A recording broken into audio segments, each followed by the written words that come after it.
Good morning, Misfits. You are tuning into the Misfit Athletics Competition Block 2 Breakdown Podcast. Say that 16 times fast. Go ahead, Hunter. You already forgot it? Competition Block 2 Podcast. Wait, what was the whole line? Don't worry about it. We've got some very serious news. Sherb and I were talking last night, and Coinbase? Yes, Coinbase is IPOing today. That's the big news. No, our little boy's all grown up. Mr. Pebble, the Pebble H Wood, is just a slightly bigger Pebble now. He back squatted 405 pounds yesterday. Kind of sad you didn't lead in with my troll. I said he finally squat 315. That would have been mean. Really all right, Sherb's going to talk shit. We're going to turn the grip tester on here. All right. Start. Don't touch your leg this time. Don't worry about what I touch. Are you going lefty? You get 120? 130. Like always. Fuck that stupid piece of trash. Fucking angry. I fucking hate that. It's amazing. How much do you weigh? Not talking anymore. This podcast is over for me. Not talking. This podcast is over for me. That was bad. You look like you're getting tased every time. I give it everything I have. Yeah, literally everything, every time. Ooh, maybe the drive up is the way to go. Oh, 174.8 bitches. That's not that good. That's not that bad. Not that bad. All right, so competition block 2. Fucking pussy. We are heading into another round of programming here. So we went through open. We went through the quarterfinals, and moving forward, you are either qualified for semifinals, hopefully. You are going team at semifinals, and you still have a few weeks here before you get after it for team quarterfinals. You didn't qualify, but you are an MFT hatchet athlete. We're going to talk about the path for all of these different people, or you're a teens or a masters athlete, and you're still really kind of pushing that post-open, trying to hit that peak going into the age group online qualifier. Yeah. So we'll start with semifinals athletes. You've qualified for semifinals. What the heck is going on? This week, hopefully you're kind of taking it easy. We shot a podcast just a couple of days ago and talked about, what an athlete needs to do in that scenario. We try to kick people out of the gym. It does not work. So I just make sure that people don't go too hard and they don't take things too seriously. And that more importantly than physically, they mentally really kind of get over that hump and want to get after it and want to train again. There's just not enough resources to stay redlining for these super long periods of time. So even if, you walk out yesterday, Caroline's doing CrossFit Total. She's racing someone in a run burpee piece, but she seems happy. She's getting good, Whoop recovery scores. And, that's really what you're looking for. It's not easy to tell, it's not easy to take the thoroughbred. Yeah, for someone like her, for most of us, that's just like, fuck, that's a training day. And it was confirmed because I did it yesterday and it was fucking terrible. You're welcome. But for someone like her, it's definitely more about the mental reset. She's still racing somebody kind of in a run burpee piece, but afterward it's I don't care about my score. It didn't matter as much. Yeah, I think it's more of the mental reprieve than the physical one. The endorphin rush, the getting in the sunshine, and you're kind of just moving around because, we always talk about the importance before an open workout that you move the day before, you kind of get up and get moving around and how your body feels. And I know, having talked to Caroline about it, she just enjoys how her body feels when she's moving around, even if it's not at a super, blistering pace with a lot of forethought into, hey, I'm training for something. It's hey, it's fun to take affiliate class. It's fun to sweat. It's fun to get outside in the sunshine and just, have fun with it. Yeah. So semifinals athletes are going to peak and taper. What does that mean? It's a kind of a standard template when it comes to you start at lower volume, somewhere near the middle of the program, you are at the highest volume, and then you taper back down towards the competition. I think the hardest part for athletes is that sort of first week. You're rip roaring, ready to go. You log in and it's a lift, 2 conditioning pieces, and a skill. And while that's obviously plenty of volume for anyone in the world, when you are that excited, you almost think that you would have the resources to tackle, what we typically call Hell Week, which is in the middle. But we are fine tuning, peaking. We're going in with like a very serious, like decided mindset on I'm trying to be the best I possibly can be when I show up at this semifinal.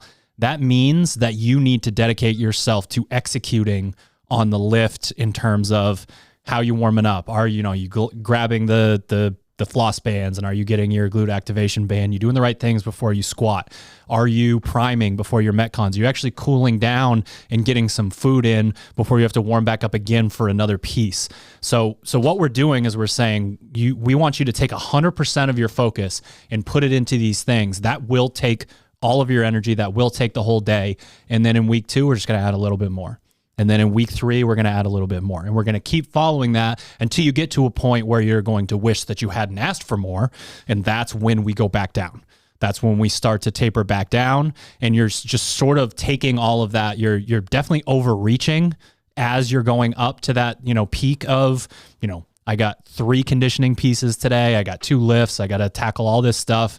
I'm starting to feel beat up. We want you to get just to that point before we start to pull pieces away again, and all that overreaching starts to really show up in your training pieces. So as the volume gets lower again, and you go from peaking to tapering and going into that competition, the engine is really ripping, and you're leaving some on the table that you then put into the actual event itself. Yeah, I think the big mistake you see a lot of athletes, you said, are super excited. They got their ticket. They say, hey, you're going to semifinals. Great. And they want to go in and work out for 6 hours. And then just, we've seen it happen with both these events or just athletes after the Open trying to get excited about what they're going to be doing. Hey, I wasn't good at this event and that event. I'm going to put all my energy into doing GHG sit-ups or pistols or whatever the thing is. And, that excitement is great for a few days. And then you overreach in that very small, like microcosm. And all of a sudden you're so banged up that you don't train the back half of the week, or you're not able to give 100% intensity. And we get into that trap of more is more, or more is, more volume is great. And it's like, no, more is just more. And it's going to effectively lead you to burn out ahead of time, and then you're going to go into your semifinal kind of limping there instead of being like supercharged to be there. Yeah, I think the kind of like 5 stages of grief equivalent of like this sort of athlete is like you said, you're feeling good, you're ready to roll. There are things that you were just like, okay, I know I'm going to shore these things up before semifinals, and it comes up in the first couple days, and you just hammer it and just hammer yourself, and then you are still 8 weeks to go. You are beat up. You are beat up before kind of that peaking point in the middle of your specific training phase. And then it's like it starts to become like, holy shit, like I'm way too beat up to do this, but I'm going to anyway.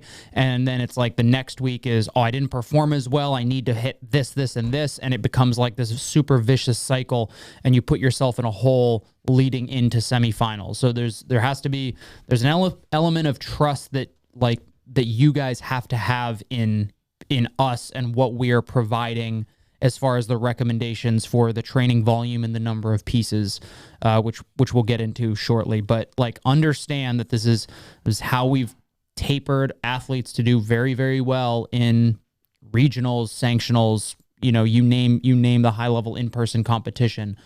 Trust it. Take advantage of the fact that you might feel better than you maybe hope after week 1, where you're just like, wow, fuck, I didn't feel like I did anything. Like, don't worry, it's coming. Yeah, it's coming. Use that energy towards the 1 or 2 additional training pieces in week 2 and 3 or 4 in week 3, and then that hell week in kind of the middle of the phase. We're going on 10 years of competitive CrossFit programming. Hopefully you guys all have seen kind of the success our athletes have had, but the idea of incremental growth or incremental intensity being layered on week after week kind of builds you up to have the best success. Because I agree, there'll be some people who get to the blog on day 1 of Comp Block 2, and they're just like, that's it, that's all I have. But the idea again is that we want you to slowly build up so that you're getting used to that intensity, that volume, so that you're not surprised when you get to your semifinal. Like, we don't want you getting there feeling like you've just been beaten with a bat for the last 8 weeks. Like, we want you to be fired up and ready to go. Right. So as you sign up for the program, or you're already part of the program, you go to the website, you are going to be listed as one of 4 groups. And the 4 groups are designated based on the dates that you are going to be competing. Now, at the beginning, we do not know when you're going to find out what weekend you have. So, if you're competing in a country where there's only one and there's already a date, process of elimination, that's easy. There are some places like Europe is only week 3 and week 4. So that, you would follow the week 3 and then transition over to the week 4 if you know, that didn't. becomes your event. Exactly. Luckily, the beginning is very similar for all weeks. So it's important to know that if you don't know exactly what's going on there, one of the things you can do is just reach out to us and ask. We can talk a little bit about your personal situation and what you should do. But when you log in, it'll say something to the effect of Group 1, do all pieces. Group 1 is week 1. Group 2, do 1, 3, 7, and 8. And it's going to be that way throughout the entire phase. And that's how we are going to simultaneously peak and taper people who are competing at different times. Now, there's a rare case, a rare scenario where you log into the day and you want to swap one piece out for the other. The problem with that is it doesn't play into our plan for you indefinitely. So you're basically taking, you know, you're going into a vacuum, you're creating a bubble and saying, okay, today only I'm going to focus on this. So while that is okay in some scenarios, it's not completely necessary, and trust in the fact that we have your bases covered. The movements are every single thing that we are doing in that is planned out and what completely. What you're describing is the same reason why we tell people to don't hop around between 15 different programs, because they aren't working in synergy with one another. They're all on their own thing, all in plan. So if you do decide to do that, I'd actually suggest that you might be better off substituting a single movement than an entire piece, just based on your perceived weaknesses. Right. So we are not going to spend a ton of time on this because we aren't typically talking to coaches and programmers. We're talking to the athletes who are going to be executing. So while we love to sit in here and nerd out and tell you exactly why we're doing everything in intimate detail, I don't think the athlete necessarily wants that. So we're going to go just sort of rapid fire talking about what these certain categories are going to look like. When it comes to lifting in competition prep, it's important to understand that we are not trying to guess what lift you are going to peak. We are not going to try to guess if Castro is going to program snatch, clean and jerk. You know that they pull out CrossFit Total every once in a while. They love the overhead squat. They love the 1 rep max split. All these different things they have done. So if we know that, if we also don't know whether they're going to be heavy deadlifts or high rep deadlifts. Is there going to be, Randy or the heavy power snatch burpee at the end? The ladder, like a ladder. So again, we don't try to guess that. What we do is we have a rotation that goes through. So if you're in an off-season phase with Misfit Athletics, it's very clear the high CNS, the 1 rep max type lift is typically one lift, and we do a lot of it. We do a lot of heavy stuff, and then other stuff falls into place. As you rotate through the weeks, you are going to have 2 of those every week, and it's going to go back and forth. And on those off weeks where you're not hitting, let's say, heavy, single, double, triple snatch or something like that, you are going to be working on skill in the snatch, or you're going to be working on a snatch complex, or we're going to take snatching and put percentage work into a Metcon. You are going to continue to do all of these things over and over and over, and you are going to be the most ready that you can be for whatever is thrown your way. Yeah, I'd say over the course of the season leading up to competition, you are essentially building a base so that when you go into this block of training, you have a good knowledge of what your current capacities are. And we just want you to make sure that you feel that you've touched on, I've done deadlifts for heavy reps. I've done them for high reps. I've done snatches and workouts. I've done them as separate pieces because, again, we don't know the tests. When things come, are put out there, there might be specific directions that go one way or the other. Hey, it looks like it's going to be a heavy deadlift at your semifinal. Maybe prioritize some more heavy deadlifts kind of thing. But that would be like the individual question that someone could reach out to us and say, hey, I noticed that, the Torian Pro, I'm going to be doing a snatch complex. What should I be doing instead? Those are individual questions for people of different regions. But for the most part, we just want to make sure you have exposure to everything that you're going to be potentially asked to do so that you're not going there and being like, man, it's been a long time since I put a heavy snatch over my head. And even if you're somebody who's like, man, I really struggle with this lift, at this point, there's not a whole lot you're going to be able to do. This is our competition, in-season competition prep portion of the year. And when you, again, we talk about it so much that the one, like we all said, you have no idea what you're going to be tested on. You could say they did a clean in the open, so they're probably not going to do a clean at semifinals. First of all, that's a fool's errand. Second of all the semifinals are going to be different. We know that they're going to be programmed by different people. It's going to be even difficult to Like we like to kind of think about how Castro might program something to prepare people for He's the just games. approving these but workouts. he's just he's just kind of in an approval mode in this. So we don't like the style and the biases that might show up in Castro's programming is unlikely to be present in semifinals. So you don't know what you're competing for. It's going to be different for everybody. And like we've just seen, the amount of effort that goes into improving a 1 rep max in this instance specifically is in no way does not balance out across your entire fitness spectrum, your spectrum of fitness. Congratulations, you PR'd your snatch by 10 pounds. Great. Now you need to do it after a Metcon. Now you need to do it in a ladder. Yes. There's just way too many things that you're going to try to guess. If you qualified for semifinals, have the confidence that you are fit enough to be there. And now we just need to like round everything out as much as we can. And then maybe in the off season, that's when you can say like, okay, I really, really need to work on X lift for something, and then that's a different conversation. Yeah, the two lessons I think that are baked into this style of training. One, you need to get better at all of these things, and you're a CrossFitter and you probably know something about variance and what it does, how all of these other things come back into the middle and create who you are as an athlete. Guess what? You need to be able to snatch heavy. You need to be able to snatch high rep. You need to be able to snatch technically sound, so that if you're absolutely blasted in a workout you need to be able and to you're snatch technically sound, heavy, and high rep. Exactly. You need to be able to do all of these things, so it actually would be insane even if we could guess, if we only said we want you to do singles and doubles. It would not apply to our sport at all. And then also, if you are like sort of terrified of a single lift and you're like, I wish they programmed this style more for me personally. 1st and 20th is worth way more than 10th and 10th. We've talked about this in the past. The point system rewards very high finishes and gives 0 fucks about everyone from about 7th to the bottom.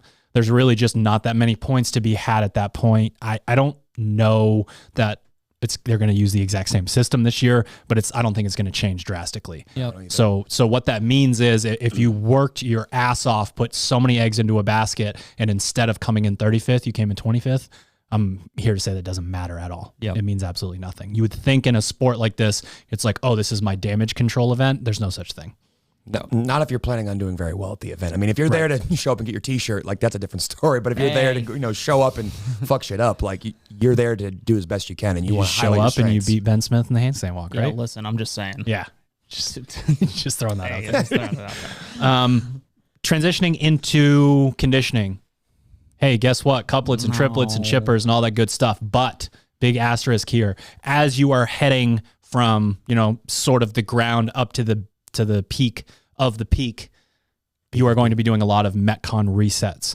If you are familiar with Misfit Athletics, you know what that is already. If you are not, a Metcon reset is where we write a workout. So Hunter and I will write a workout. It's a 20-minute AMRAP, and then we argue over where we think someone's going to stop in that workout. Like about 12 minutes in, this is going to get real shitty. Okay, well then it's AMRAP 12 minutes. We'll give you 30 seconds of rest, and then you're going to do 2 4-minute AMRAPs after that, or something to that effect. Same idea with rounds.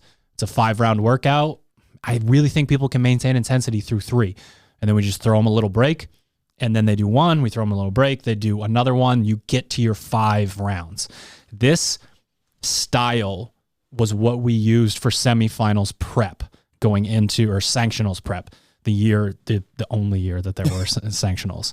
And that was by far the most successful our athletes had ever been. Yeah. They thought their volume was slow, even though it was exactly the same, except they got, 30 to 90 seconds of extra rest every once in a while. They didn't feel as beat up, and their intensity was much higher. They were accomplishing things that they had never accomplished before on the floor, because their mode of like, how do I exercise? It is at intensity. Well, it's funny you say that too. One of the things that we kind of recognized with our athletes in specific, like open tests, for example, there were certain styles of workouts that athletes struggled with. Particularly one of the ones was like going round and around for lots and lots of rounds, and like figuring out that at some point you just don't have the go power to keep going at that 20, 25 minute duration.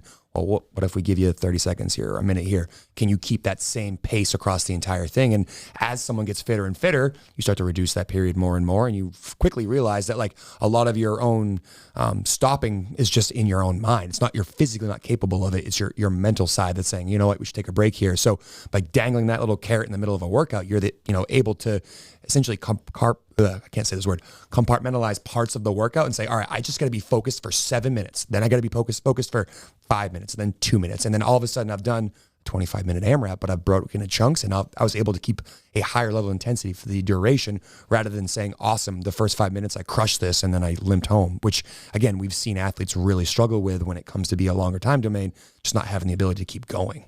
We have to simultaneously improve your capacity and then prove to you that you own that capacity, that is what you're actually capable of doing. When we get into the bitch work, for anyone that hasn't followed Misfit Athletics, monostructural stuff, guess what?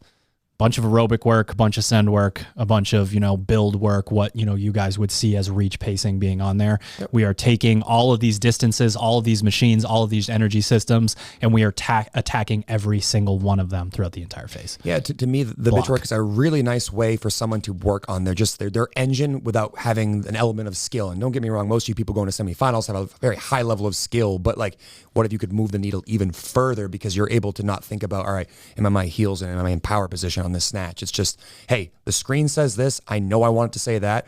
It's right in front of me, and it's up to me to decide, how hard I'm going to go. So, as far as just building a very robust engine, there isn't much better than just sitting on a machine or on your 2 feet and just really putting the work in. And I've really seen high-level success, and we've seen high-level success for the 10-plus years we've been doing it. But specifically when it comes time to this part of the year, it's like, you might be able to refine a technique here and there on like a snatch or a handstand walk. But like at the end of the day, when you go to the CrossFit Games, you go to your semifinal, they're going to see what you have for capacity. And there's not much better way to do it than sitting on a machine and giving it your all. We obviously talk a lot about the importance of aerobic work. I don't know if we're going to get to like the fasted cardio morning movement stuff. I was going to troll it. I was going to say, hey, Coach Sherb, fasted cardio is a suggestion, right? It's not a real training piece. Fasted cardio, like you guys have to remember that when it comes time to CrossFit is an endurance sport, especially when it comes to the multi-day in-person competitions. The reason, like, we see it so often, how many athletes come out and hammer day one because they feel good, but because they didn't train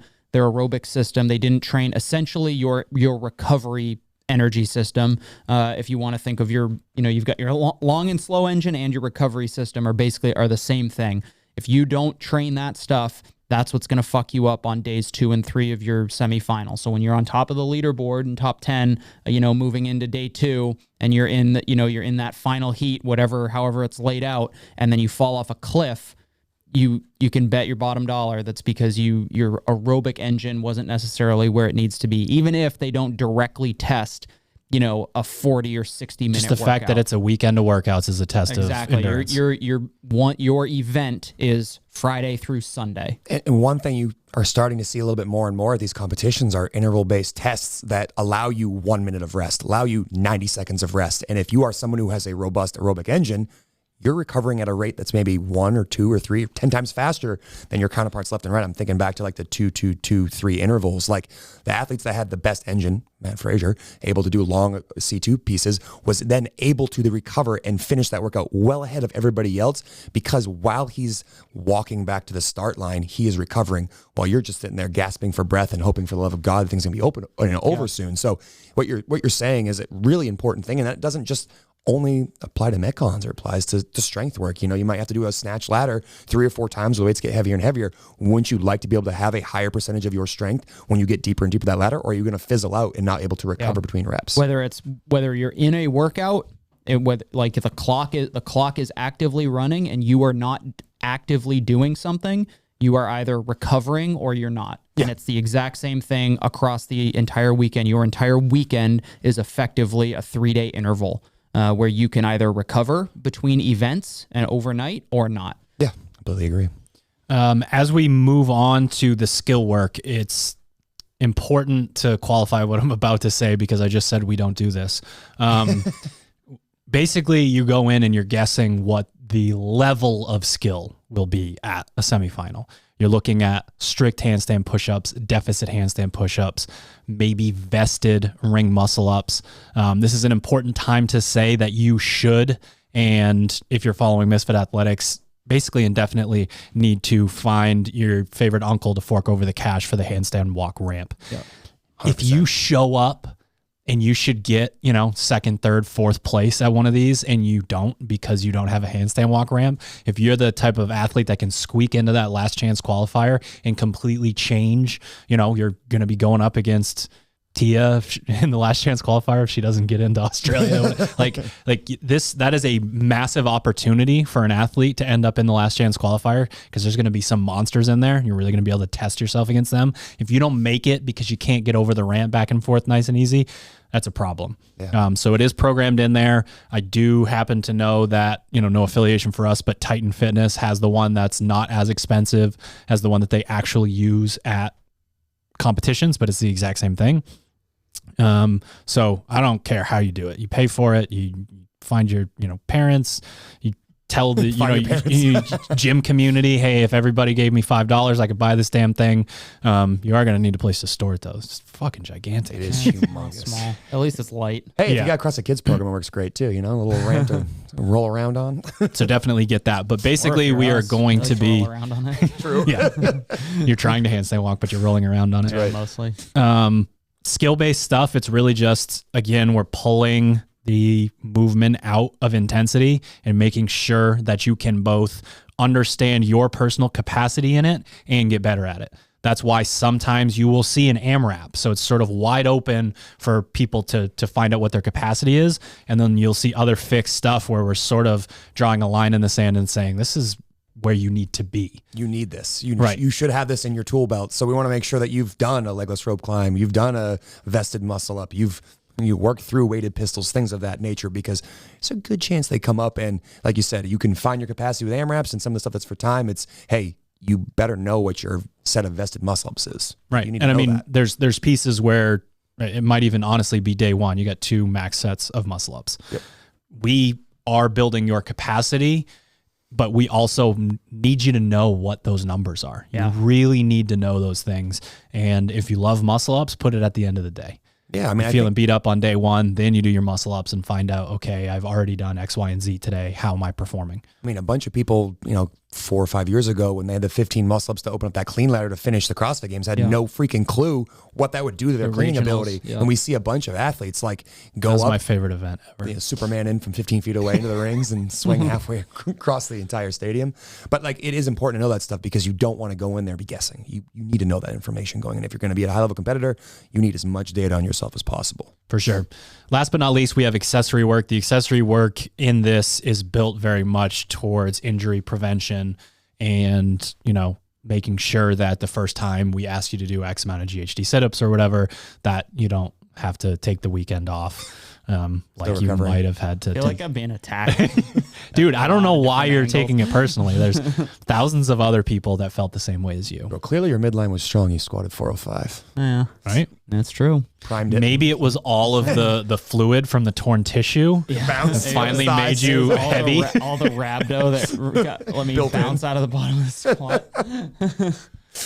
Kidney failure got me my 1 rep max back squat. All right, Misfits, just a quick break from the action here to talk about some of our favorite show sponsors. And we're going to start with Sharpen the Axe. Ooh. Oh, yeah, very nice. SharpenTheAxeCode.com. April 21st. I'm personally really excited about this release because it includes the coach's pant, something that has been in development for between 10 and 30 years. And it's all I've seen you wear recently, too.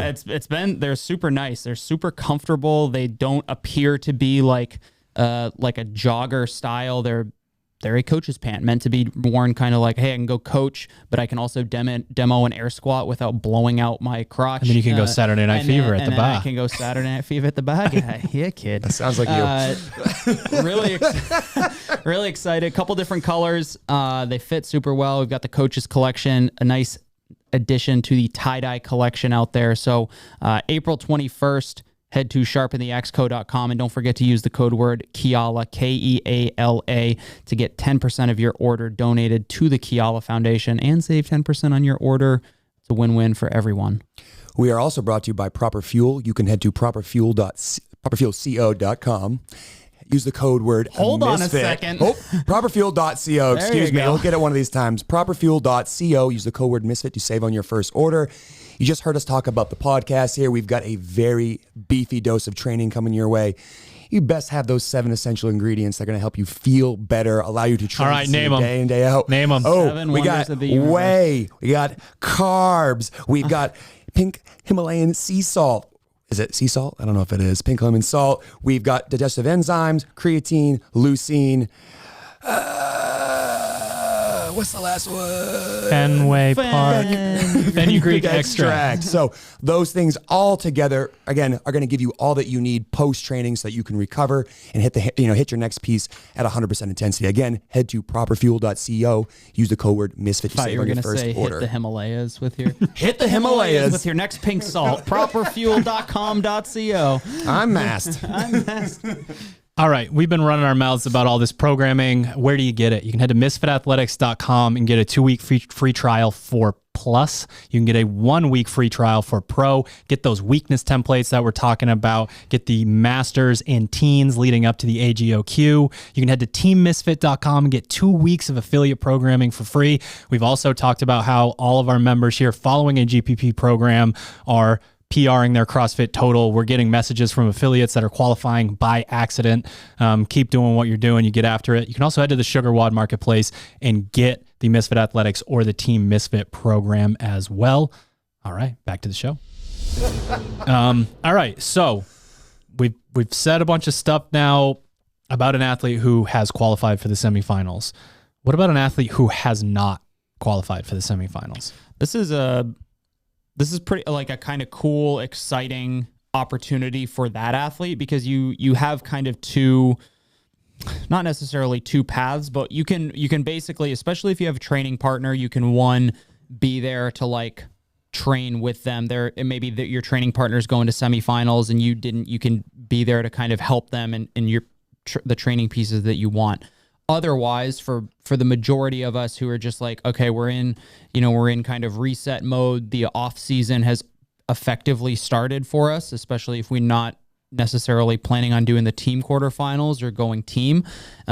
This is where you can do the ultra customization of your program. And this is where, hey, we talked a little bit about, how a semifinal athlete, we don't want you to pick and choose or substitute like, I need to really get my deadlift up for semifinals. Like, that's not how it works. If you are in the off season, you should now be looking at the slew of options that you have. And we're basically just going to tell you to pick X number of training pieces of everything that's available in the day and say like, get after it.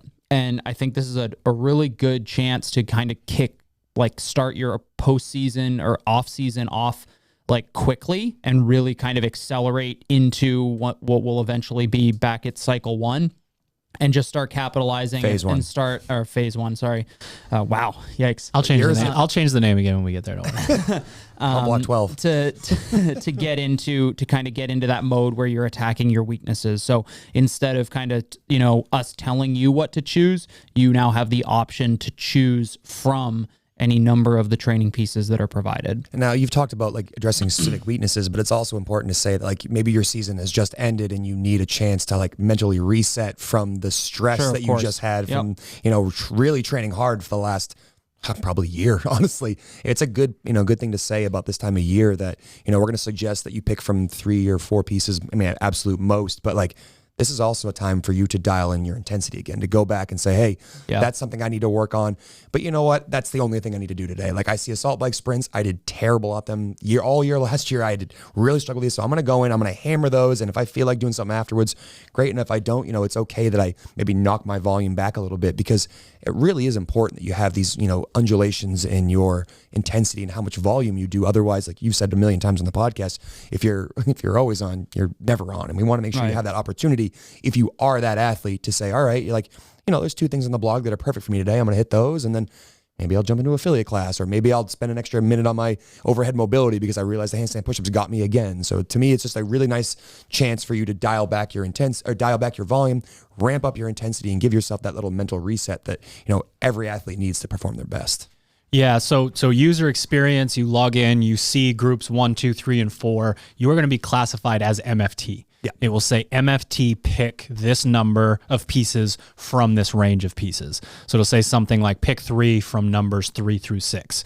And there's a lot of different avenues here. There's a lot of different places to go. The overall theme of where we're at with this and why we do it this way is because as affiliate owners at this level, we see so many people who are so excited about the Open. They're so excited about quarterfinals. And then, you make those promises to yourself. I'm going to work on my chest to bar pull-ups, whatever it is. We see the same thing at a competitive level. Always. And what we're looking for is an athlete to go in and really pick exactly what's going to improve them. And if you're honest with yourself, that's really easy. That's super easy to figure out. And you don't have to worry about, the day after that and the day after that, because these things are all supposed to go together anyways. We've planned for this. We've designed it for this. But then there's also, we talk about a happy athlete is a dangerous athlete. So if you're going into it and you feel burnt out, we can make sure by going in and saying, instead of this is mandatory and this is mandatory, now you pick from these two, you're choosing from the whole thing. You can look at it and say, I want to work really hard, but I want to have fun the whole time while I'm doing it. That is just as important as going in and making sure that your muscle ups are where they need to be. Or, I've done enough GHD sit-ups or pistols, whatever takeaway that you have from the Open or from quarterfinals. Try to put that in there, but know that if you are just going in to have fun for comp block 2, that we got you covered. If you choose 3 of those pieces and you're having fun while you do it, you will get a lot better. I say we normally say try to prioritize your weaknesses, but there's also a lot of fitness to be gained when you are doing something that is your strengths. If you love rowing in wall balls and that pops up and you can hammer yourself into the ground, you're going to get an First and excellent 20th is better than 10th and 10th. Exactly. So, it's not one of those things where you totally neglect your strengths forever and ever, perpetuity, but you want to be able to go in and every once in a while be like, you know what? That looks really fun. I'll see what I got. And that's a fun thing to do both physically and mentally. And you'll get done that session and be like, you know what? I hammered it. I still have confidence that I'm really good at that thing. But then, it's also a chance to say, I don't need to worry about the 15 other things I want to do today. I just want to go in and have some fun. Yeah, the MFT kind of progression. So semifinal groups 1 through 4, you will have kind of that peaking sort of, up into the mountain and then back down as you go into your semifinal. MFT athletes, you will also have the option to increase your volume a little bit as you go. You'll see in the first week or two that the volume's relatively low. It's like pick 3, whereas you might normally see like 4 or 5 in kind of a normal training day. But that volume does increase over the course of the cycle or the phase, the block, whatever the fuck it's called. Over the course of the block, it will kind of ramp up. So we're not sitting you in like low volume purgatory, although that's a place where probably more people should be than we think. That's a different conversation. But for those wondering, like you will be able to kind of ramp up a little bit in a similar fashion to semifinals athletes. And the reason that we do that and the reason why I love it so much is I don't think that you need to all of a sudden declare this your off season. I think you need to follow along. If you think you belong at an advanced stage, if you think you belong at semifinals, if you think you belong at the CrossFit Games, there's something to training as much and following the type of thing that those athletes do. If you think you got fucked over, if you're, shout out to George Regas, if you had a technical difficulty on event 2 and you were going to be 14th in Oceania, and now you're thinking about how you're going to attack 2021 into 22 training, you follow along with that pick 3, then 4, then 5, and you throw yourself a mock semifinals and you see, how you compare, how you stack up. I mean, that was one of our favorite things to do back in the day with our regionals athletes is hold that weekend where we all go in and do those workouts together and see what it's like. It's sort of a put your money where your mouth is sort of situation. This is also a perfect time to prove to yourself that you could get a lot better on our Hatchet program. Now, this isn't a sales pitch because you're already following misfitathletics.com. And if you are on any of our tiers, you get the Hatchet program. So this is just one of those things where we can get a proof of concept of it's that time of year. I still want to work hard, but again, I want to have fun. I want to go in and look at the hatchet programming, you know, with my training community, and we're just going to get in, get after it and be done, go to the beach, you know, go do whatever, that sort of thing. You can prove to yourself, give yourself 7 weeks on the hatchet program and see what a little bit of intensity and less roadblocks do to you. And I think you're going to like what you see. Maybe you in comp block 3, you go straight back to MFT, but you're going to be better because of it. So I think it's just important to say, hey, if you're worried about us talking already about the 2022 season, just follow Hatchet. It's a fantastic program, and it prioritizes the things that we've been preaching for a decade. Yeah, to me, just again, ratchets up intensity. And we've seen, when we just had a weekend here, but the quarterfinals, a bunch of athletes who literally do hatchet class and nothing else. They aren't doing separate sessions. They're not going to massage therapists. They're not, going to TB12, do all these things. They're literally just showing up, working really hard for 90 minutes, and then rinse, wash, and repeat, like over and over again. And we've seen PRing their CrossFit total yesterday. Yeah, we're seeing these crazy improvements in people who are like, oh, I thought I need to do X, Y, and Z for infinity. And it's like, Need to no. be fit. Yeah, you just need to be fit. You need to work really hard. Yeah, I can't, I've had probably 4 or 5 individual emails from people who follow our affiliate programming, which, not to derail it too much, it's like 1 or 2 training pieces for your class, and then there's the competitor extra to kind of and that's what our hatchet class follows, is basically our affiliate programming with that extra piece. We had over 10% of our gym qualify for semifinals or the AGOQ, and then people emailing me being like, hey, we accidentally qualified, what do we do now? And I was like, keep doing what you've been doing. Keep doing what you've been doing. So, and that's like a lower volume program than what you will see on Misfit Athletics, for the MFT tier, and even the hatchet tier is a little bit beefed up. So the point is, less is more often than not more, especially if you are not really kind of living the life, doing the things outside of the gym that you need to. If it's like, this is a lot of fun, I enjoy seeing how well I can do, but my aspirations aren't quite, semifinal top 10 or the CrossFit games. Well, you're explaining the rookie to sophomore phenomenon at the CrossFit games in detail. We've had so many athletes show up and jump onto the fucking podium their first year, or who's this person that's in the top 10, and then they change absolutely everything more because of the celebrity and the sponsors, and who's my coach now and where am I going with this, and then they never reach even that first year again, let alone the idea that they're going to do what Tia did and stay with her coach and work her ass off, and now she's on the podium every year. So there's definitely something to be said about, well, if this got me here and I have room to improve, I'm just, keep plodding away. Adding, little things at a time is going to be super helpful.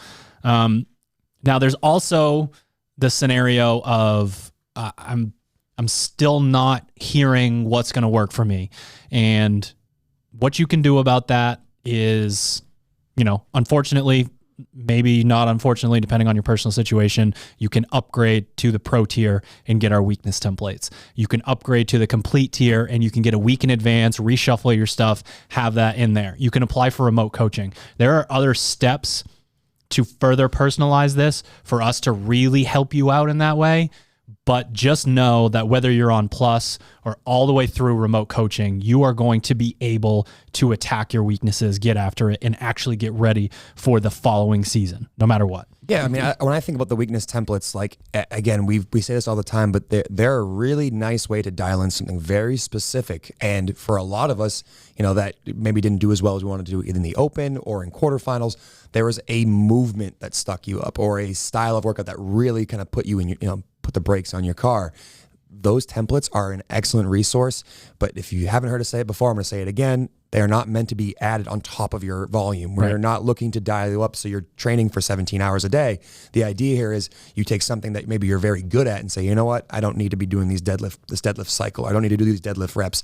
I would be better off working on my strict handstand push-ups, or, I realized that I wasn't very good on the 120 calorie row, so maybe that's where I'm going to put my, eggs in my basket. So when you use those templates, first and foremost, make sure you make a plan for them going forward and that you aren't adding them on top of everything you're already doing. So we actually had a conversation internally the other day about remote coaching within the remote coaching group, about when you get a new client and they are really like, this is the thing that I want to get better at. What am I supposed to do? I still supposed to follow the program? Am I supposed to ditch everything else and then go to it? We've also gotten support tickets from the website about this. Athletes that are like, do I do the I stop doing Metcons and start lifting or whatever. So there's a whole big wide answer to this, and it's yes and no simultaneously. My absolute favorite thing to do with a remote client is to find that place of insecurity that they have out in the gym and beat it to death. Like, we're doing this, it's the row 2K every damn day. It's we're going to work the high hang snatch until you keep your damn heels down. And then we're going to go to low hang, and then we're going to go to the floor. And all of a sudden they didn't actually physically get any stronger, but they are lifting 20, 30 pounds more. So yes, when you are worried about something, you do need to do something to fix it, but we don't overcorrect. This is a conditioning sport. This is an endurance sport, even on top of that. So the idea of getting rid of these things is no good. The reason I'm bringing this up is because that's what the weakness templates are. That's where they came from. The weakness templates are programs that we have written to help eradicate weaknesses for our remote clients that work. Okay. They go through all these iterations. I give Hunter the Oli skill one, and he's like, well, hey, do you think that the power position stuff should be more of a warm up because it's not, you're not really putting any weight on it. And then that same day, they're allowed to go somewhere between the hip and the knee. Those are internal conversations that we have that then turn into the weakness templates. So if you don't want remote coaching, you can't afford remote coaching, for $29 a month for the pro tier, you can go in and take those things that we have crafted over years and years and years and put them into your own programming. We wrote those specifically so that someone could get better at X, Y, and Z. And we talked in the last podcast about this, but it's not just about capacity. It's also about belief. Once you have that capacity as a coach, it is my job to prove to you that you get to use it, that you don't still have to be apprehensive and scared of how you move. So, if you're wondering what the weakness templates are, where they came from, those are, sort of our ways of saying we understand that not everyone can do remote coaching. This is how we bridge the gap. And it's important to acknowledge that they're not just lifting. They're not just machines. They're everything. We want you to have capacity in your gymnastics, your weightlifting, and your mental structural conditioning. So just know that there are different types of templates, and you might find that, hey, I really need to know what my ability is to do muscle-ups when I'm a little bit tired. We have a template for that. Oh, hey, I'm really struggling with strict handstand push-ups, but my kipping are good. Have a template for that. Just know there's a great amount of variance there, and that you should take a deep dive into that, because there's a good chance that even if at the highest level, there's probably still something that's kind of not at the same level of everything else. And it wouldn't be a bad idea to say, all right, for the next 7 weeks, I'm going to make this my focus and try to get better at that. Because a big part of what we try to do with athletes is inspire that confidence, that they're confident the next time that comes up, I can do sets of 5 strict handstand pushups, or I know I can hold a 150 for 40 minutes on a rower. Like, those are valuable things that you need to know about yourself. And for a lot of athletes, they just haven't put the time in to really make noticeable change in those things. And that's exactly what these are all about. All right, it's time to talk about teens and masters. This is a completely different scenario. That's why there is a teens program and a masters program. Those live on the pro and complete tier that you can get, at the website or on SugarWOD. Semifinals do not exist. It's straight from that online qualifier, either to your off season or to the CrossFit Games. What is different? What's unique? What's going on with the teens program? So we know when Comp Block 2 starts, we have 3 weeks essentially to be ready for the AGOQ. And this is talking to teens specifically. I mean, obviously masters as well, but I'm going to talk specifically about the teens for a moment. I'll touch on masters a little bit. So for the teenagers, you're going to essentially see something very similar to the way the MFT blog is set up, where, there's like a little bit of an a la carte choice for, the masses out there. Anyone who's just following, who maybe knows they're not going to the AGOQ, but saw like, hey, I was able to do well, but I obviously still have some work to do.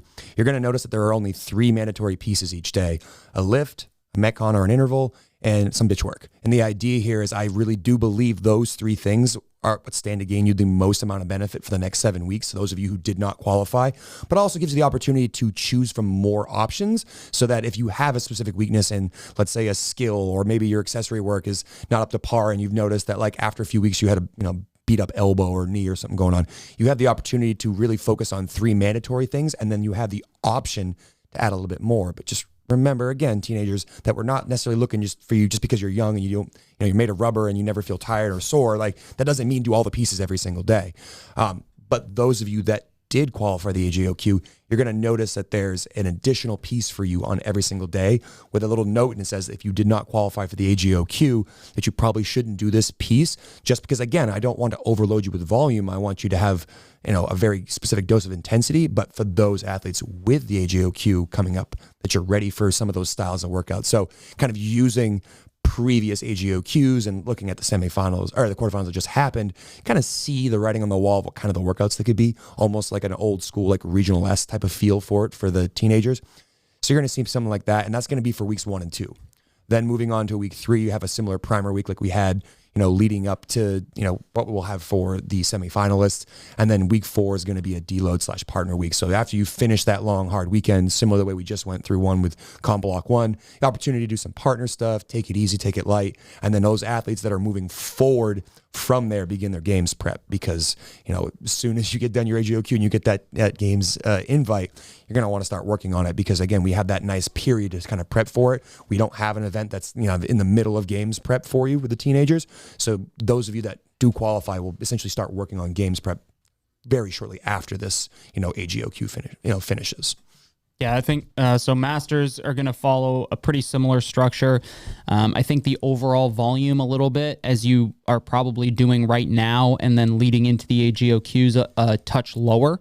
And I think probably rightfully so. Gabe's been working with a couple of our Masters followers, kind of going back and forth with the Justin Lasalas, and talking about kind of how they're feeling about the current training volume, how that tends to play into the AGOQ.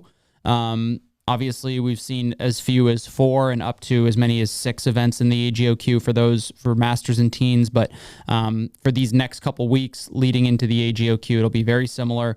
You're looking at anywhere from 1 to 2, occasionally 3 mandatory pieces, with kind of that option to choose 0 if necessary, or if you want to get that additional probably skill piece in, you have that option. And then very similar leading that week of the AGOQ, you'll see kind of your lift, your conditioning, and then a flush piece to just kind of finalize, make sure that you are feeling as good as you can going into that weekend.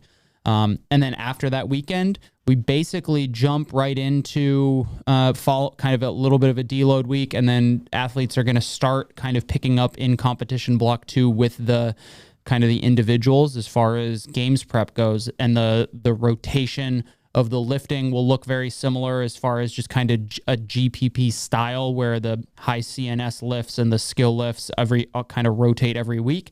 And then we'll continue to move into kind of games prep from there, as well as providing options for the masters who did not qualify for the CrossFit Games. And I think one thing I actually meant to say but did not include is that with that, we're also going to be including a little bit of morning movement and fasted cardio in teens programming for the first time. We have a bunch of high-level competitors that we see on the MFT blog. But it's just whatever, right? You don't really do it. You just read it. Yeah, you just see on your sheet and you're like, that looks we just long write and it boring. so everybody can look at it. Yeah, I like to sit in my office and just type up things that no one does. It's my favorite part of this job. But the idea here again is we want you doing these things. If possible, without your first meal of the day, you're going to be going long. You're going to be mixing in gymnastics. Again, we've seen athletes really progress in their ability to develop an aerobic engine, as well as some skill in those upper body pulling and pressing movements that really can hold athletes back. So if you're really looking to move the needle on your fitness over the next block of chunk getting up to the CrossFit Games, don't skip morning movement and fasted cardio. Do not skip. That's going to be the name. That's going to be the name of our next programming. Block of chunk. Block of chunk. Block of chunk. Sounds like an ice cream, kind of. Block. Doesn't it? Block. Yeah. No way. Block. Vanilla chunk. till I die. Vanilla chunk. Vanilla block of chunk. Vanilla chunk sounds pretty good. All right. Before we move on, having the teens and masters separated, having them have their own programs now, and seeing how our teens and masters have been executing so far is really fucking fun. Yeah. So it's almost like shout out to all the teens and masters who've been following this programming, because you kicked ass. And then it's also an advertisement. If you're listening to this and someone in your gym's not following it, they're just kind of doing whatever, and they're wondering why they can't keep up. Well, misfitathletics.com, sign up for your pro tier. We have a really exciting announcement. So, who remembers, because I don't, when did Anywhere start?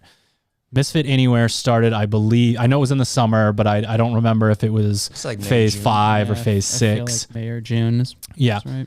So with Misfit Anywhere, our goal, especially during the pandemic, was to give people an opportunity to follow Misfit Athletics and to be able to work out with just a dumbbell and a jump rope. We got 3 main pieces of feedback from people in the community that we took to heart and we are now putting into the program. Number 1 was, I was really hoping it was going to be on the plus tier. $30 for these workouts. I just don't know if I can commit to that financially. Misfit Anywhere is moving to the plus tier. Okay. So you're going to be able to get your 2 weeks for free at like in any time, misfitathletics.com or the SugarWOD marketplace for Misfit Anywhere. You can check it out. You can see what you think. The second piece of feedback was, we want to follow Misfit Athletics. I don't want you to write completely new workouts that don't have the lift in it. And, I do have a pull-up bar, or I do have weights, or I have rings, or all these different things. I want to be able to do that. So we are going to have modifications for the workout, all the way from I have the most ballin' garage gym ever to I only have a jump rope and dumbbells. You're going to have that in there. Now, within those modifications are going to be exactly what you asked for. Hey guys, I'm paying you. I don't want to know how long I need to assault bike when I'm supposed to be C2 biking. I don't have a ski erg. My ankles bother me. I don't want to run. I do want to row. You are going to have the exact conversions in Misfit Anywhere for all of these things. Last but not least, the feedback that we got was basically like, I want to be able to follow your programs, but I need to know how to scale them. So there's going to be modifications for all workouts and scaling for all workouts. So the idea is this program, Misfit Anywhere, could be, I'm a pretty serious athlete, but I like to work out in my garage gym. Maybe my gym closed, unfortunately, because of the pandemic. Maybe, I spent all my money on stuff for my gym and I want to exercise. Not to work with a mask on your face. I mean, there's people doing that for sure. So. Sure. So this program will serve that community all the way down to someone who is an affiliate level athlete that just wants to follow along with the Misfit Athletics community. That all of those things will be baked into Misfit Anywhere. So again, Misfit Anywhere now is going to live on the plus tier. There are going to be direct modifications and scaling for every single piece, not just workouts. There's going to be scaling and modifications for lifts, skill sessions, monostructural work, whatever it is. You're going to be able to go in and know exactly what you need to do on that day.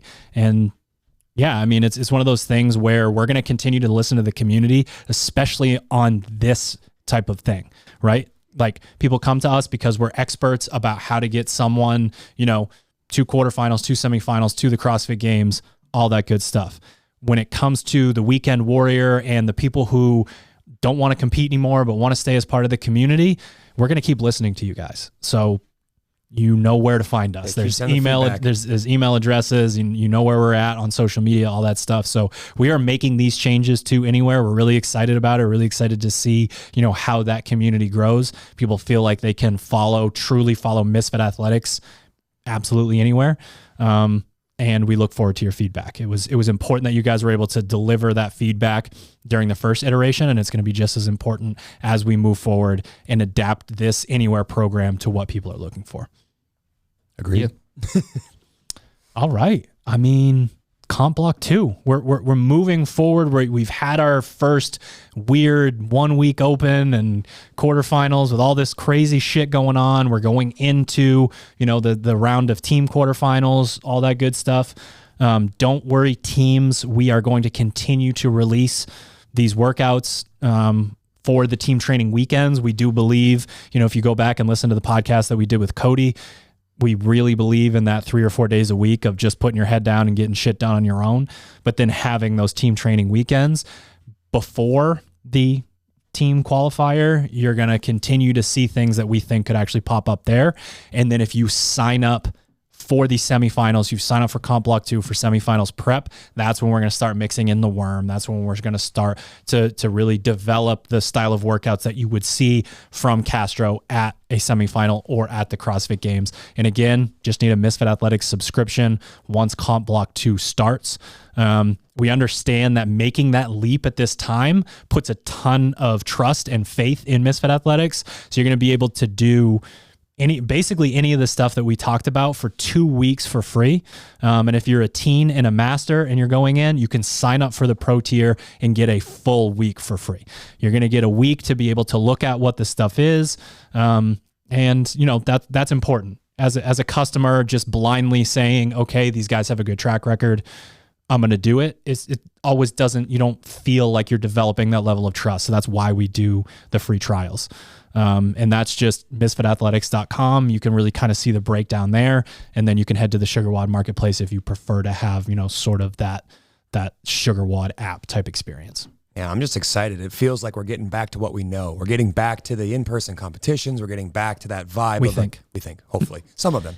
It just feels exciting to me again, because we've now had that, like, what, you know, quarterfinals felt like the old open. It felt like, all right, now we know, you know, what we're doing, where we're going, and our next step is, you know, putting on that showcase that you earn that ticket to Madison. Hopefully that's what we're excited about. And I'm just excited to see what you guys all get up to. Yeah, I'm super excited to see how the competition block goes, and then once we hopefully get to those in-person events, it's going to be cool to see how those are presented, how they're structured, and all that stuff. Individual semifinals athletes, team semifinals athletes. You know, I'll throw Sherb is at MF Sherb and Matt at misfitathletics.com for his email if you want to talk about some AGOQ stuff. But I'm coach at misfitathletics.com, at misfitcoach on Instagram. If you have qualified and you are looking for help, if you are looking for direction, if you have questions about, you know, do I want to follow this program? Do I not want to follow this program? This is what we do. We coach the entire Misfit Athletics community. We really stand behind that. We really mean that. So feel free to reach out. Sometimes the DMs and the emails pile up, but we will always get to them, and especially prioritize someone who's like, man, I gotta make my decision now, or I don't know exactly what to do here.